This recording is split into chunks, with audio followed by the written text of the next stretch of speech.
Welcome to Bible study group. तशरीह तेरी बातों की नूर बख्शती है, अक्लमंद बनाती है वो सादा दिलों को। जी welcome to Bible study group. खुदा सब देखने और सुनने वालों को बहुत ज़्यादा बरकत दे।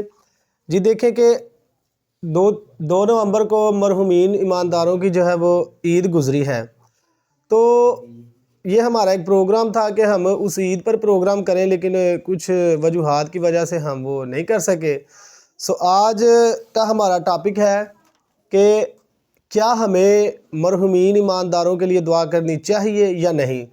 जैसा कि देखें, कुछ लोगों का ख्याल है कि हमें उनके लिए दुआ करनी चाहिए, कुछ का ख्याल है कि हमें उनके लिए दुआ नहीं करनी चाहिए। तो आज हम खुदावंद के कलाम में से सीखेंगे क्या हमें उनके लिए दुआ करनी चाहिए या नहीं। और आज हमारे ग्रुप के सीनियर टीचर, हमारे उस्ताद एल्डर मुनव्वर साहब अलीपुर चट्ठा से हमारे दरमियान तशरीफ़ ला चुके हैं। आज हम उनसे खुदावंद के कलाम में से सीखेंगे कि हमें उन मरहूमीन के लिए दुआ करनी चाहिए या नहीं। जी तो एल्डर साहब, आप कैसे हैं? शुक्र है खुदावंद। तो एल्डर साहब देखें कि कुछ लोगों का ख्याल है कि हमें वो जो मरहूमीन हैं उनके लिए दुआ नहीं करनी चाहिए। तो वो काफ़ी 2-3 पॉइंट मैंने जो है वो नोट किए हैं, तो मैं आपसे सवालों की शक्ल में वो डिस्कस करूंगा और आपसे वो सीखना चाहूँगा। तो हम अपने प्रोग्राम का आगाज़ करते हैं। जी एल्डर साहब, पहला सवाल मेरा ये है कि देखें, मत्ती की अंजील उसका 8 बाब 21 आयत में लिखा हुआ है। जी तो मैं ये हवाला आपसे शेयर करता हूँ। यहाँ पे लिखा हुआ है, एक और शागिर्द ने उससे कहा, आए खुदावंद, मुझे इजाज़त दे कि पहले जाकर अपने बाप को दफन करूँ। यस्सु ने उससे कहा, तू मेरे पीछे चल और मुर्दों को अपने मुर्दे दफन करने दे। तो आप हमें इस आयत के बारे में कुछ सिखाएं। तारक भाई, सब तो पहला कि जड़ा हाँ 2 नवंबर ਨੂੰ ईद मनाई गई है कि मरहूम ईमानदारों की ईद।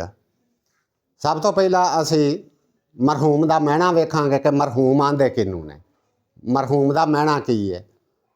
मरहूम का महना ये वे कि जिदे ते रहम किया जाए। मरहूम उन्होंने आंदे ने जिदे ते रहम किया जाए, कि खुदा उन्हां ते रहम कीता है। मरहूम कि जिदे ते रहम किया जाए। उस तो बाद जेड़ा तुहां अंजीले मुकद्दस का हवाला कढ़िया कि खुदावंद यसु मसीह ने आख्या कि मुर्दों को मुर्दे दफन करन दो। ये विच जेरे गौर गल जिहड़ी वो ये वे कि मुर्दा। अज असी मुर्दे ते गौर करांगे कि मुर्दा किनू आंदे ने, कि उन्हां नू दफन करन दिओ मुर्दिआं नू। मुर्दा लफज जिहड़ा है वो कि जेड़े खुदावंद यसु मसीह दे कलाम ते उहदे हुक्मां ते या उहदे नाल नाल नहीं चलदे, कि उन्हां लोकां नू मुर्दा आख्या गया है।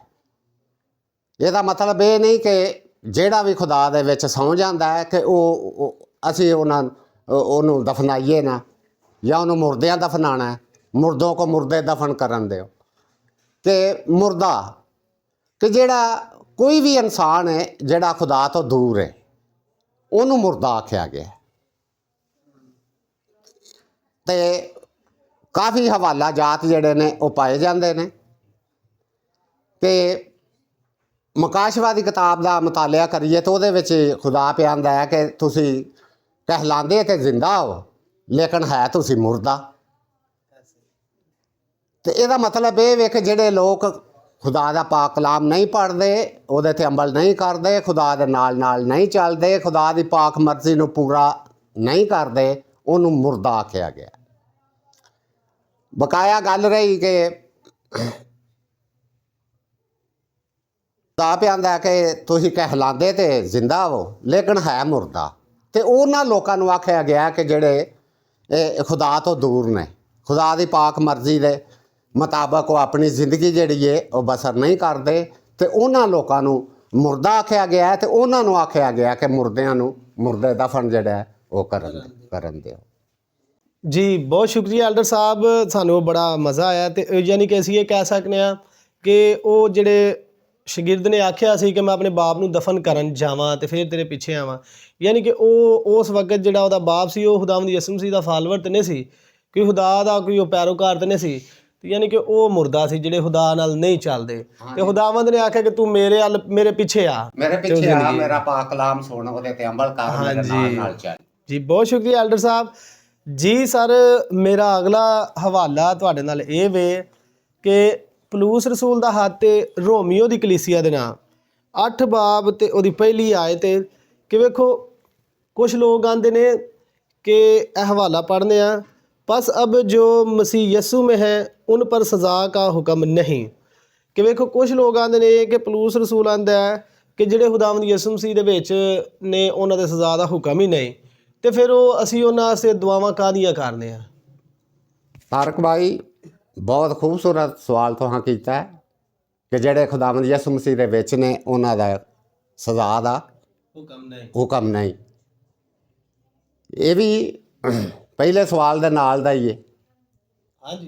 कि जिहड़े खुदा दे नाल ही चलदे ने ना, खुदा दी पाक मर्जी नूं पूरा करदे ने, ਉਹਦੇ ਹੁਕਮਾਂ ਤੇ ਅਮਲ ਕਰਦੇ ਨੇ, ਉਹਦੇ ਪਾਕ ਕਲਾਮ ਨੂੰ ਪੜ੍ਹਦੇ ਨੇ, ਰੋਜ਼ੇ ਰੱਖਦੇ ਨੇ ਤੇ ਖੁਦਾ ਦੀ ਵਫਾਦਾਰੀ ਦੇ ਵਿੱਚ ਰਹਿੰਦੇ ਨੇ, ਤੇ ਉਹਨਾਂ ਲੋਕਾਂ ਵਾਸਤੇ ਵੇ ਕਿ ਉਹ ਲੋਕ ਜਿਹੜੇ ਨੇ ਉਹਨਾਂ ਤੇ ਸਜ਼ਾ ਦਾ ਹੁਕਮ ਨਹੀਂ, ਜਿਹਦੇ ਵਿੱਚ ਕਿ ਇਨਸਾਨ ਜਿਹੜਾ ਹੈ ਉਹਦੇ ਕੋਲ ਗਲਤੀਆਂ ਕੋਤਾਹੀਆਂ ਜਿਹੜੀਆਂ ਨੇ ਉਹ ਹੋ ਜਾਂਦੀਆਂ ਨੇ, ਜਿਹਦੇ ਵਿੱਚ ਸਾਨੂੰ ਜਿਹੜੀ ਹੈ ਉਹਦੇ ਵਾਸਤੇ ਦੁਆ ਜਿਹੜੀ ਹੈ ਉਹ ਕਰਨੀ ਜਿਹੜੀ ਹੈ ਉਹ ਜ਼ਰੂਰੀ ਹੈ ਕਿ ਅਸੀਂ ਉਹਦੇ ਵਾਸਤੇ ਦੁਆ ਕਰੀਏ ਕਿ ਉਹਦੇ ਜਿਹੜੀਆਂ ਗਲਤੀਆਂ ਖਤਾਈਆਂ ਨੇ ਉਹਨਾਂ ਨੂੰ ਖੁਦਾ ਜਿਹੜਾ ਹੈ ਉਹ ਮਾफ़ ਕਰੇ। ਤੇ ਇਹ ਹਵਾਲਾ ਜਿਹੜਾ ਹੈ ਬਿਲਕੁਲ ਬਹੁਤ ਖੂਬਸੂਰਤ ਹੈ।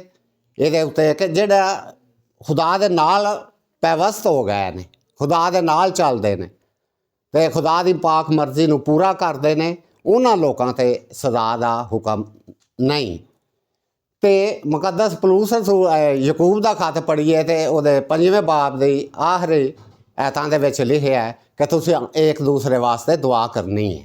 सानू खुदा दे तरफों एक हुक्म लभे है कि तुम एक दूसरे के लिए दुआ करो ताकि शफा तुम पाओ। कि जे वो जी अं किसी वास्ते दुआ करनी है वही तो साड़ी अपनी दुआ है, वही असां अपने वास्ते की है, कि असां बीमारां वास्ते की है, दुखियां वास्ते की है, बेऔलाद वास्ते की है, तो वही दुआ साढ़े वास्ते वे। जी किसी की दुआ है वो साड़ी अपने वास्ते दुआ वे। तो ये हवाला जिहड़ा है इस बारे लिखा गया कि जिहड़ा खुदा दे नाल चलते ने, खुदा की वफादारी दे विच रह रहे ने, क्योंकि पाक कलाम च लिखा कि तू जान देने तक वफादार रह तो मैं तुझे जिंदगी का ताज दूंगा। जिहड़ा जान देन तक वफादार है उहदे ते सज़ा दा हुक्म नहीं। तो कुछ इंसान जिहड़े ने उन्हां दे विच गलतियां कताइयां हुंदियां ने जिन्हां वास्ते दुआ जिहड़ी है बहुत जरूरी है। हाँ जी, असी मरहूमां वास्ते दुआ के बारे गलबात कर रहे हाँ। तो तारक भाई अगर तुहाडे कोल पुछया जाए कि तुहाडे जिहड़े अजीज़ खुदावंद दे विच सौ गए ने, खुदा उन्हां नूं किहड़ी जगह अता करे? जी एल्डर साहब वेखो असी तो यही चाहांगे ना कि खुदा उन्होंने अपने पाक लोगों की जगह दवे, यानी कि अच्छी जगह ही दवे। हाँ जी, तो यही जवाब है, यही दुआ है कि असी और उन्हां वास्ते ना आखांगे कि खुदा उन्होंने अच्छी जगह जिहड़ी है उता करे। जी बहुत मज़ा आया एल्डर साहब, तो बहुत शुक्रिया। तो अगली मैं गल तुहाडे नाल करना चाहांगा कि वेखो मकाशवा 14 बाब उसकी 13 आयत दे विच लिखिया है, फिर मैंने आसमान में से ये आवाज़ सुनी कि लिख, मुबारक है वो मुर्दे जो अब से खुदावंद में मरते हैं। रूह फरमाता है बेशक, क्योंकि वो अपनी मेहनतों से आराम पाएंगे और उनके अमाल उनके साथ साथ होते हैं। आमीन। वेखो एल्डर साहब गल ये वे कि कुछ लोग आंदे ने कि जिहड़े इस दुनिया तो चले गए ना, उन्हें जो कुछ करना है या जो कुछ उन्हें कीता है उन्होंने उहदा ही अजर मिलना है, तुहाडियां दुआवां उत्थे कोई काम नहीं आनियां। ਤੇ ਤੁਸੀਂ ਸਾਨੂੰ ਇਸ ਹਵਾਲੇ ਤੇ ਕੋਈ ਥੋੜਾ ਜਿਹਾ ਉਹ ਦੱਸੋ ਕਿ ਇਹਦਾ ਕੀ ਮਤਲਬ ਹੈ, ਇਹਦੀ ਤਸ਼ਰੀਹ ਕੀ ਹੈ। तारक भाई बहुत खूबसूरत वाला तुहां पढ़ के सुनाया कि मुबारक हैं वो मुर्दे, फिर लफज मुर्दे का आ गया। पहला ही मुर्दे दे लफज ते गौर करांगे।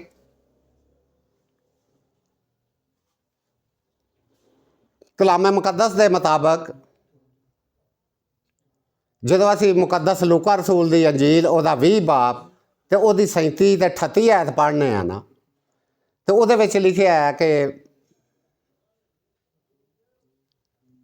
ਉਥੇ ਖੁਦਾ ਆਂਦਾ ਪਿਆ ਕਿ ਮੈਂ ਇਬਰਾਹੀਮ ਦਾ ਖੁਦਾ ਵਾਂ, ਮੈਂ ਇਸਾਕ ਦਾ ਖੁਦਾ ਵਾਂ, ਮੈਂ ਯਕੂਬ ਦਾ ਖੁਦਾ ਵਾਂ,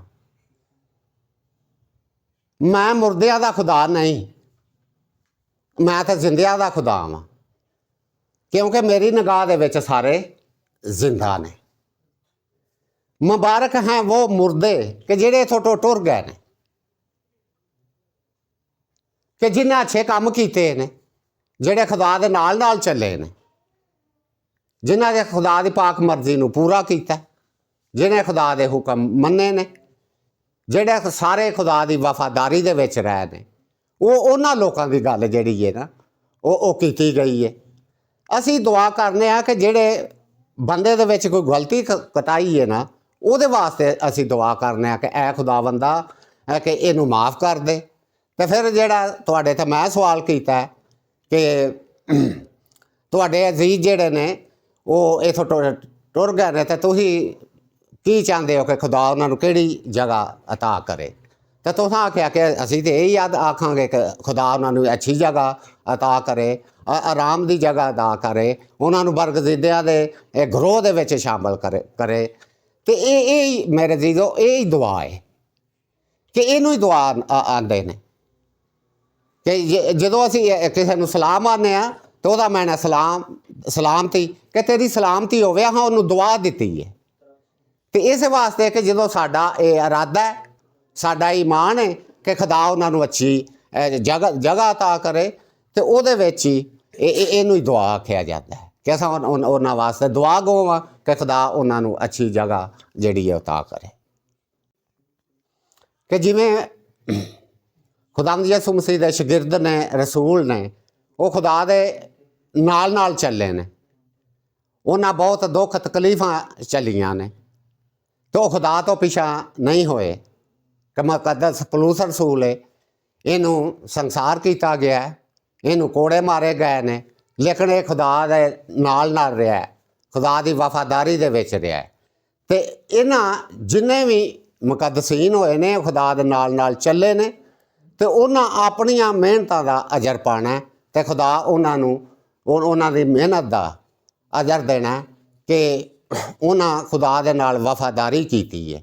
ਤੇ ਖੁਦਾ ਉਹਨਾਂ ਦੇ ਨਾਲ, ਲੋਕਾਂ ਦੇ ਨਾਲ ਵਾਅਦਾ ਕੀਤਾ ਹੈ ਕਿ ਤੁਸੀਂ ਮੇਰੇ ਨਾਲ ਬਹਿ ਕੇ ਤੇ 12 ਕਬੀਲਿਆਂ ਦਾ ਇਨਸਾਫ ਕਰੋਗੇ। ਵੈਰੀ ਗੁੱਡ ਜੀ, ਬਹੁਤ ਸ਼ੁਕਰੀਆ ਐਲਡਰ ਸਾਹਿਬ, ਇਸ ਗੱਲ ਦੀ ਸਾਨੂੰ ਸਮਝ ਆ ਗਈ ਹੈ ਕਿ ਯਾਨੀ ਕਿ ਉਹ ਅਸੀਂ ਇਹ ਕਹਿ ਸਕਦੇ ਹਾਂ ਕਿ ਉਹ ਸ਼ਾਗਿਰਦ ਵੀ ਸਨ ਜਿਨ੍ਹਾਂ ਮਿਹਨਤਾਂ ਕੀਤੀਆਂ ਨੇ। ਉਸ ਤੋਂ ਬਾਅਦ ਕਾਫੀ ਸਾਰੇ ਮੁਕੱਦਸੀਨ ਨੇ ਕਿ ਉਹਨਾਂ ਨੂੰ ਖੁਦਾਵੰਦ ਯਿਸੂ ਮਸੀਹ ਨੇ ਅਜਰ ਵੀ ਦਿੱਤਾ ਸ਼ਾਗਿਰਦਾਂ ਨੂੰ ਕਿ ਤੁਸੀਂ ਉਹ ਮੇਰੇ ਨਾਲ ਬਹਿ ਕੇ 12 ਕਬੀਲਿਆਂ ਦਾ ਇਨਸਾਫ ਕਰੋਗੇ।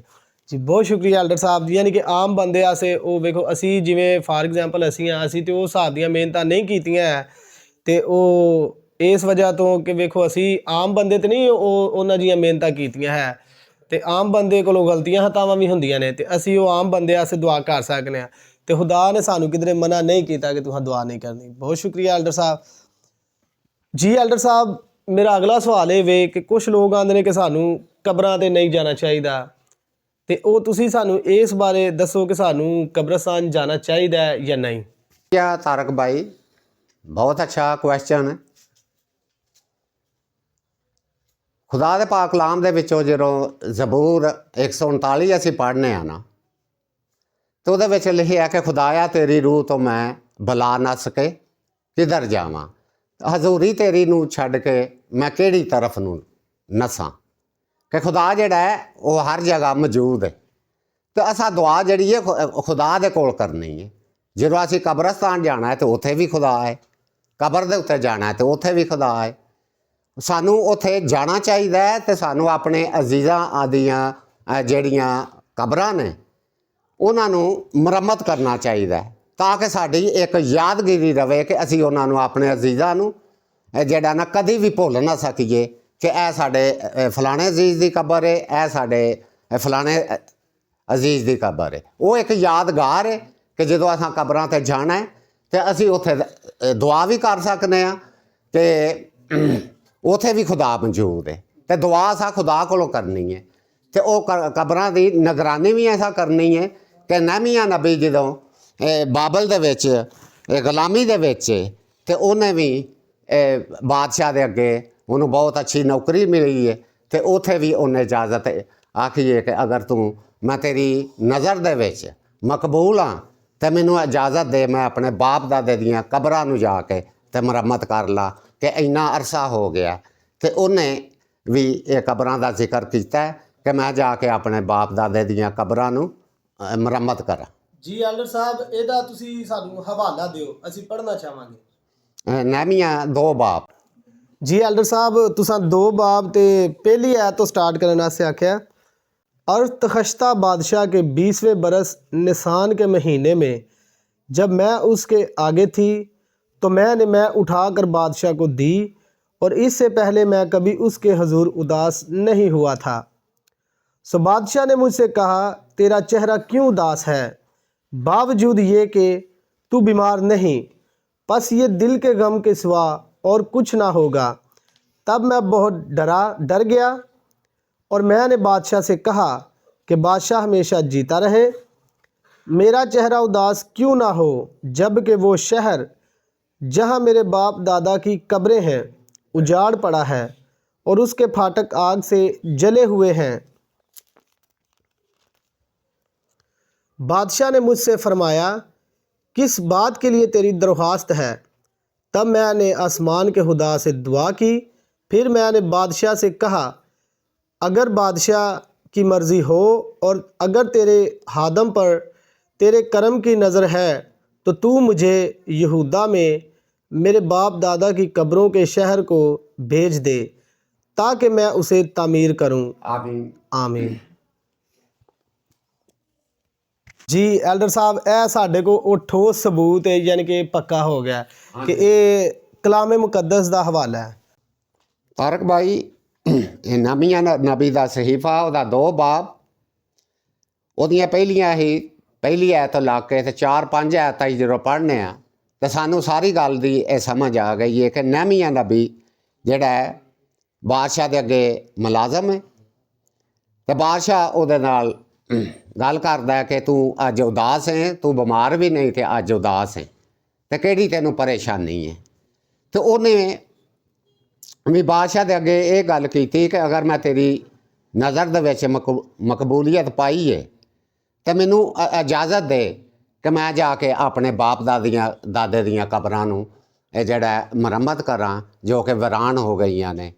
ਤੇ ਇੱਥੇ ਇਹ ਠੋਸ ਸਬੂਤ ਹੈ ਕਿ ਸਾਨੂੰ ਕਬਰ 'ਤੇ ਜਾਣਾ ਚਾਹੀਦਾ, ਉਹਨਾਂ ਦੀ ਮੁਰੰਮਤ ਕਰਨੀ ਚਾਹੀਦੀ ਹੈ। ਇੱਥੇ ਖੁਦਾ ਦਾ ਪਾਕ ਕਲਾਮ ਸਾਨੂੰ ਦੱਸਦਾ ਪਿਆ ਕਿ ਅਸਾਂ ਉਹਨਾਂ ਦੀ ਮੁਰੰਮਤ ਕਰਕੇ ਉਹਨਾਂ ਦੀ ਹਿਫਾਜ਼ਤ ਕਰਨੀ ਹੈ ਤਾਂ ਕਿ ਸਾਡੇ ਵਾਸਤੇ ਇੱਕ ਯਾਦਗਾਰ ਜਿਹੜਾ ਨਾ ਉਹ ਬਣੀ ਰਵੇ ਤੇ ਸਾਡੀ ਔਲਾਦ ਜਿਹੜੀ ਉਹ ਸਾਡੇ 'ਤੇ ਸਵਾਲ ਕਰ ਸਕਦੀ ਹੈ ਕਿ ਸਾਡੇ ਦਾਦੇ ਦੀ, ਸਾਡੇ ਨਾਨੇ ਦੀ ਕਬਰ ਕਿਹੜੀ ਹੈ, ਤੇ ਅਸੀਂ ਉਹਨਾਂ ਨੂੰ ਆਖ ਸਕਦੇ ਹਾਂ ਕਿ ਇਹ ਕਬਰ ਹੈ ਤੇ ਉਹਨਾਂ ਦੀ, ਤੇ ਉਹਦੀ ਮੁਰੰਮਤ ਜਿਹੜੀ ਹੈ ਉਹ ਸਾਨੂੰ ਕਰਦਿਆਂ ਰਹਿਣਾ ਚਾਹੀਦਾ ਤਾਂ ਕਿ ਸਾਡੀ ਇੱਕ ਯਾਦਗਿਰੀ ਕਿ ਸਾਨੂੰ ਕਦੇ ਵੀ ਉਹਨਾਂ ਨੂੰ ਭੁੱਲਣਾ ਨਹੀਂ ਚਾਹੀਦਾ। ਜੀ ਬਹੁਤ ਸ਼ੁਕਰੀਆ ਐਲਡਰ ਸਾਹਿਬ। ਵੇਖੋ ਕਿ ਇਹ ਤੇ ਸਾਨੂੰ ਮਿਲਿਆ ਇੱਕ ਗਵਾਹ।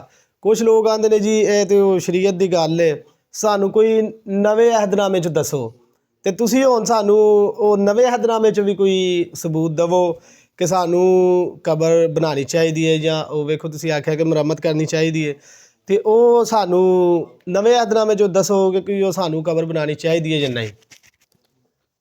ਸ਼ੁਕਰੀਆ ਤਾਰਕ ਭਾਈ। ਨਵੇਂ ਅਹਿਦਨਾਮੇ ਦੇ ਵਿੱਚੋਂ ਅਸੀਂ ਰਸੂਲੋं के माल उसका 2 बाब उसकी 29वीं आयत तो पढ़ांगे। दूसरा वाला रसूलों के माल, उसका 2 बाब, 29 आयत खुदा दे पाक कलाम दे विचों असीं पढ़ांगे। बड़े खूबसूरत लफ्ज़ां दे विच लिखिया है कि ऐ मर्दो भाइयों, मैं बुजुर्ग दीन दाऊद के हक़ में बेधड़क कह सकता हूँ कि वो मरा और दफन भी हुआ, और कि आज के दिन तक उसकी कब्र हमारे दरमियान मौजूद है, लेकिन वो एक नबी था। आमीन। दूसरा वाला रसूलों के माल दे विचों सानू मिलिया कि जिहदे विच लिखिया गया कि दाऊद नबी के बारे लिखिया है कि वो मरिया और दफन भी होया, और कि आज के दिन तक उसकी कब्र हमारे दरमियान मौजूद है। खुदावंद यसू मसीह नूं तकरीबन 2000 साल तो कोई साल दुनिया ते आया होए ने, तो उस तो बाद रसूल ये गल करदा पिया। वो कब्र जिहड़ी हज़रत दाऊद नबी दी है, ਉਹਦੀ हिफाजत होई है, ਉਹਦੀ मुरम्मत होई है, ਉਹਨੂੰ ਤਿਆਰ ਕੀਤਾ ਗਿਆ ਤੇ ਤਾਂ ਇਹਨੇ ਅਰਸੇ ਦੇ ਵਿੱਚ ਉਹ ਮਜ਼ਬੂਤ ਸੀ ਕਿ ਉਹਦੀ ਉਹਨਾਂ ਨਿਗਹਿਬਾਨੀ ਕੀਤੀ ਹੈ, ਉਹਦੀ ਮੁਰੰਮਤ ਕੀਤੀ ਹੈ। ਤੇ ਇਹ ਤਾਂ ਉਸ ਵਕਤ ਦੇ ਵਿੱਚ ਰਸੂਲਾਂ ਦੇ ਵਕਤ ਦੇ ਵਿੱਚ ਵੀ ਉਹ ਕਬਰ ਜਿਹੜੀ ਹੈ ਉਹ ਮੌਜੂਦ ਸੀ। ਤੇ ਪਾਕ ਕਲਾਮ ਦੇ ਵਿੱਚੋਂ ਸਾਨੂੰ ਬੜਾ ਖੂਬਸੂਰਤ ਦੂਸਰਾ ਵਾਲਾ ਮਿਲਿਆ ਰਸੂਲਾਂ ਦੇ ਮਾਲ 2 ਬਾਬ ਤੇ ਉਹਦੀ 29 ਆਇਤ ਦੇ ਵਿੱਚ ਲਿਖਿਆ कि जे इस गल का जिक्र है कि दाऊद नबी मरिया और दफन हुआ, और उसकी कब्र जिहड़ी है अज तक साढ़े दरमियान मौजूद इस वजह तो ही है कि उसकी हिफाजत करते रहे ने, निगहबानी करते रहे ने, तो तां इन्ने अरसे बाद भी वो कब्र जिहड़ी है उन्हां दे दरमियान मौजूद सी। जी बहुत शुक्रिया एल्डर साहब। इसी तरह एल्डर साहब कि वेखो कि बहुत अच्छा तुसां बयान किया है कि वेखो दाऊद खुदावंद यसू मसीह तो काफ़ी अरसा पहला सन, तो खुदावंद दे शागिर्द इस चीज़ की मुनादी पे करते हैं कि अज भी दाऊद की कब्र साढ़े दरमियान मौजूद है, तो मौजूद इस तरह ही रह सकती है कि वेखो उसकी हिफाजत करते रहे ने।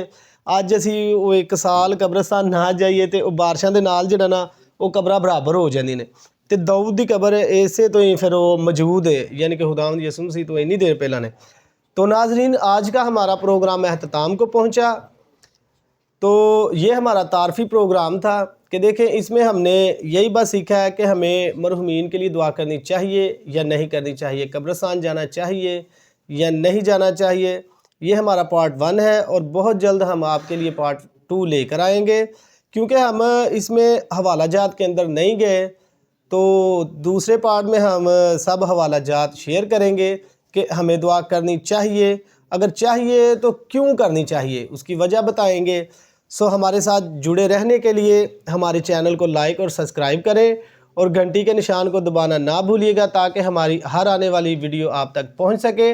आपकी दुआओं के साथ और आपके वो हमें सपोर्ट के साथ हमारे हौसले काफ़ी ज़्यादा बुलंद हैं। तो खुदा आप सबको बहुत ज़्यादा बरकत दे, हमें अपनी दुआओं में याद रखें, और बहुत शुक्रिया। आमीन।